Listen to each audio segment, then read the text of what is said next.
Hello friend, good morning. আমি সঞ্জিতা আর আমার YouTube channel বঙ্গাই অফিসিয়ালে তোমাদের সকলকে স্বাগত। তো আজকে অনেকদিন পর আরেকটি ব্লগ নিয়ে চলে এসেছি। অনেকদিন থেকে ব্লগ পোস্ট করা হয় না, তাই আজকে একটি নতুন ব্লগ নিয়ে চলে এসেছি। তো সেরকম কিছুই না, আমি সারাদিন কি করি না করি সেটাই তোমাদেরকে দেখাই আর সেটাই তোমাদেরকেই দেখাবো। তো আমি সকাল সকাল উঠে অ্যাসাইনমেন্ট লিখতে বসে গেছি, আর মা কালকে ধান ভিজিয়েছিল সেগুলো সিদ্ধ করছে। আর আমার আজকে কলেজ যাওয়ারও আছে, কলেজে অ্যাসাইনমেন্টগুলো চেক করতে হবে, তাই একটু লেখার বাকি আছে। তার জন্য আজকে সকাল সকালে উঠে গিয়েছি। অ্যাকচুয়ালি আমি এত সকালে উঠি না, আজকে অনেক সকালেই উঠেছি, 5টার দিকে। তো মাকে বলেছিলাম যে ডেকে দিও, অ্যাসাইনমেন্ট লেখার আছে। তো তাই মা ডেকে দিয়েছে। মা এখন ধান সিদ্ধ করছে আর আমি এখন অ্যাসাইনমেন্ট লিখবো। আর ভাই এখনও উঠেনি, আর আমারও কলেজ যাওয়া আছে। আর মা আবার একটু হাসপাতালে যাবে ভাইকে নিয়ে। ভাইয়ের আজকে লাস্ট ইঞ্জেকশন আছে, বেড়ালে কামড়ে দিয়েছিল তার। তো আমি এখন এই যে সব কিছু নিয়ে বসে পড়েছি লেখার জন্য অ্যাসাইনমেন্ট, আর মা ধান সিদ্ধ করছে। তো আমি অ্যাসাইনমেন্ট লিখতে থাকি আর তোমরা ব্লগটি সম্পূর্ণ দেখতে থাকো, স্কিপ না করে। তারপর এখন আমি কলেজ যাওয়ার জন্য রেডি হচ্ছিলাম। আর আমি অ্যাসাইনমেন্ট লেখার পর কিছু কাজ ছিল সেগুলো করছিলাম, আর সেগুলো আমি ভিডিও করতে পারিনি কারণ আমার কলেজ যাওয়ার জন্য লেট হয়ে গিয়েছিল। আর আমার তো ক্যামেরা ধরার কোনো লোক নেই, তাই নিজেকেই ক্যামেরা সেট করে ভিডিও বানাতে হয়, আর তাতে অনেক সময় লেগে যায়। তোমরা যারা যারা একা ক্যামেরা ধরে ভিডিও করো তারা বুঝবে ব্যাপারটা, যে ক্যামেরা ধরার লোক না থাকলে কতটা অসুবিধা হয়। আর আমার লেটই হয়ে গিয়েছিল। আমার কলেজ টাইম হচ্ছে 10:30, আর এখন 9:30 পার হয়ে গিয়েছিল। আর আমার যেতে 1 ঘন্টা সময় লাগে বাড়ি থেকে। আর এখন সামার ভ্যাকেশন এর ছুটি চলছে। আর আজকে হঠাৎ কলেজ হওয়ার কারণ হচ্ছে আজকে আমাদের কলেজে ইউনিভার্সিটি থেকে লোক আসবে এটা দেখার জন্য, যে কলেজ কেমন চলছে, কলেজে কীরকম স্টুডেন্ট হচ্ছে, ক্লাস কেমন হচ্ছে, এসব দেখার জন্য। আর অ্যাসাইনমেন্টও চেক করানো ছিল। আর আমি ব্লগটাতে সরাসরি ভয়েস দিয়েছিলাম, কিন্তু পাশে ফ্যান চলছিল।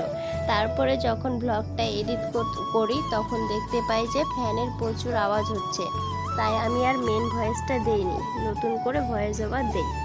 আর তোমরা দেখতেই পাচ্ছ যে আমার মুখ নড়ছে, কিন্তু তোমরা সেটার সাথে ভয়েসের কোনো মিল পাবে না। তারপর আমি আমার ব্যাগপত্র গুছিয়ে নিই। আর আমার বাড়ি থেকে রোড রাস্তায় যেতে 15 মিনিট সময় লাগে হেঁটে যেতে। তাই আজকে আমি ভাইয়ের সাইকেলটাই নিয়ে যাব, কারণ ভাইয়ের আজকে স্কুল ছিল কিন্তু ও যাবে না। তারপর আমি আইডি কার্ডটা পরে নেই। তারপর প্রচণ্ড ঘামছিলাম, তাই বারবার মুখটা মুছে নিচ্ছিলাম। তারপর জুতো পরে আমি আমার একটা প্রিয় জিনিস, যেটা আমি সবসময় ক্যারি করি, সেটা হচ্ছে হেডফোন। এখন তোমরা ভাবতেই পারো যে কলেজে যাচ্ছি হেডফোন নিয়ে, সেরকম কোনো ব্যাপার না, কারণ আমি কলেজে হেডফোন ইউজ করি না। অ্যাকচুয়ালি আমি যখন গাড়িতে ট্রাভেল করি তখনই হেডফোনটা নিয়ে যাই, কারণ হেডফোনটা লাগিয়ে তখন একটু গান শোনা যায়, একটু ফোনটা খোঁচানো যায়, এটুকুই আর কি, তার জন্যই নিয়ে যাই। তারপর আমি একটু পারফিউম লাগিয়ে নিই, না হলে ঘামের গন্ধ করে, এখন যেহেতু গরমের দিন। আর গরমের দিনের 3টে মোস্ট ইম্পর্টেন্ট জিনিস ক্যারি করতেই হয়, আর আমিও করি, আর সেটা না করলেই চলে না। আর সেই 3টে জিনিস হচ্ছে রুমাল ঘাম মোছার জন্য, আর জল নেওয়ার জন্য বোতল, আর রোদ থেকে বাঁচার জন্য হচ্ছে ছাতা। আর কিছু নেই বা না নেই, এই 3টে জিনিস গরমের দিনে নিতেই লাগবে। এটা হচ্ছে কমন জিনিস, তোমরা নাও কিনা আমাকে কমেন্ট করে জানিও। তারপর আমি ব্যাগ নিয়ে ঘরের লাইট ফ্যান অফ করে দেই, কারণ আমি তো রেডি হয়ে গেছি, এখন বেরিয়ে পড়ব। তারপর আমি ভাইয়ের সাইকেলটা নিয়ে বেরিয়ে পড়ি রোড রাস্তায় যাওয়ার জন্য। আর তোমাদেরকেও চারপাশটা একটু দেখিয়ে দিলাম আমাদের গ্রামটাকে। তারপর আমি বাসে করে আধা ঘন্টা বাস জার্নি করে মধুপুর মোড়ে চলে আসি। আর সেখান থেকে আমাদের কলেজে যেতে 15 মিনিট সময় লাগে হেঁটে। আর মধুপুর মোড় থেকে আমাদের কলেজে যেতে একটা গোলাপ ফুল গাছ পড়ে, আর সেটাতে ফুল ধরলে আমাদের নিতে হবে। একটু আর কি প্রপোজ খেলার জন্য। তারপর কি আমরা কলেজে ঢুকি, আর এটাই হচ্ছে আমাদের কলেজ, আমাদের স্বপ্নের জায়গা, আমাদের ল কলেজ। আর তোমাদেরকে কলেজটা একটু ভালো করে দেখিয়ে দিলাম। তো তোমাদের কলেজটা কীরকম লাগলো আমাকে কমেন্ট করে জানিও। তোমরা কলেজটা দেখো, আর কলেজের নামটা আমি তোমাদেরকে বলছি না, তোমরা ব্যানারটাতে দেখে নাও কি লেখা আছে। আর আমাদের কলেজের মেন গেটটা খোলে না, আজকে যে কোন ভাগ্যে খুলেছে ভগবানই জানে, হয়তো বা ইউনিভার্সিটির লোক আসবে তাই হয়তো খুলেছে। আর এটা হচ্ছে আমাদের কলেজের পিছন সাইড, সেখানেও পুরো মাঠের মতোই একটা জায়গা। তারপর আমরা জল নেওয়ার জন্য দাঁড়িয়েছিলাম, কারণ সেখানে কয়েকজন জল নিচ্ছিল, ঠান্ডা জল।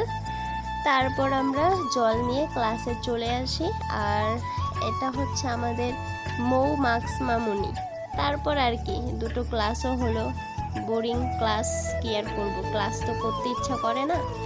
তারপর দুটো ক্লাস করে 1 ঘন্টা দাঁড়িয়ে থেকে অ্যাসাইনমেন্ট চেক করিয়ে আমরা বাড়ির পথে রওনা দেই একটু মজা করতে করতে। আর আমাদের মৌ মার্কস মামুনি লজ্জা পাচ্ছিল মুখ দেখাতে। আর একটা কথা, তোমরা যারা যারা ল নিয়ে পড়তে চাও আমাকে কমেন্ট করে বলো, আমি সে বিষয়ে তোমাদেরকে একটা ব্লগ বানিয়ে দিব লয়ের বিষয়ে। তো আজকের ব্লগটা এতটুকুই, তোমাদের কীরকম লাগলো অবশ্যই জানিও কমেন্ট করে, আর লাইক শেয়ার করে দিও। তো আজকে টাটা।